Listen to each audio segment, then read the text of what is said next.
মদিনার দিকে রওনা হয়।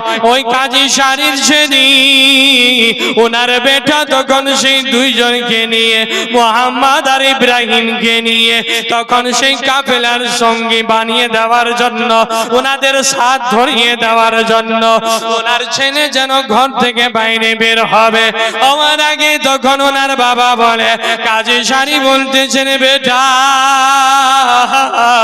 এগুলো হচ্ছে লাখতে জিগার, এগুলো আমার খুবই সুন্দর চেহারা, ফুটফুটে চেহারা, ইমামে মুসলিমের লাখতে জিগার রয়েছে, এদেরকে কোনো আঘাত পেতে দিও না, সুস্থভাবে ভালোভাবে তাদেরকে তুমি সেই কাফেলার সাথে মিলিয়ে দেবে, মিলিয়ে যতক্ষণ না দিয়েছ ততক্ষণ পর্যন্ত তুমি বাড়ি ফিরে আসবে না রে বেটা।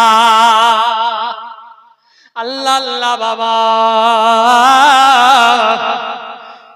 ওনার মুহাম্মদ বাইরে বের হলেন, দরওয়াজার বাইরে বের হয়ে এবার দেখছেন যে কাফেলা একটু কিছু ফাসলার মধ্যে আছে, দূরের মধ্যে আছে।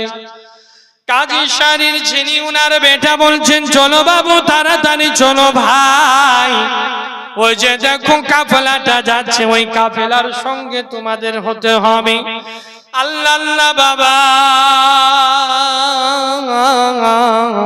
ওই কাফেলার সঙ্গে হওয়ার আগে আগে কিছু দূর যাওয়ার পরে ওনার কাজী শাড়ির ছেলে বলছেন, যাও ভাই এবার তোমরা চলে যাও, ওই যে কাফেলাটা সেই কাফেলার সঙ্গ ধরে নাও, তোমরা মদিনা মানাওয়ারা পৌঁছাই যাবে।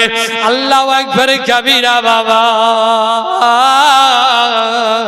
এই জন্যই তো বলেন রে বাবা, যার যে জায়গাতে রয়েছে হাজিরি তাকে সেই জায়গায় হাজির অবশ্যই থাকতে হবে, যতই পালাবার চেষ্টা করেন না কেন, যতই ভাগার চেষ্টা করেন না কেন, আবার ঠিক সেই জায়গাতেই আপনাকে হাজির হতে হবে। আল্লাহ আল্লাহ বাবা সোনা মানিকেরা মা খালারা শুনে যান, রাত্রিবেলা মা ছোট্ট ছোট্ট বাচ্চা মা হাঁটতে আরম্ভ করি, আর ওনারা বড় বড় মানুষ ওরাও হাঁটে, তো ছোট বাচ্চার হাঁটন আসতে একটু কম হবে, বড়দের হাঁটন তো একটু জোরে হবে। বাবা আমার হাঁটতে হাঁটতে যান, তো দেখছেন কাফেলা যেন আরো দূরে হয়ে যায়, এবার দুই ভাই যেন দৌড়াতে আরম্ভ করলো, দুজনে দৌড়ায় রে বাবা। আচ্ছা ঠিক মুহাম্মদ পরি ইব্রাহিম হাত ধরে ওঠায়, রাস্তার মধ্যে গিটি বালু পাথর রয়েছে বাবা, উঁচুটকিয়ে পড়ে যা।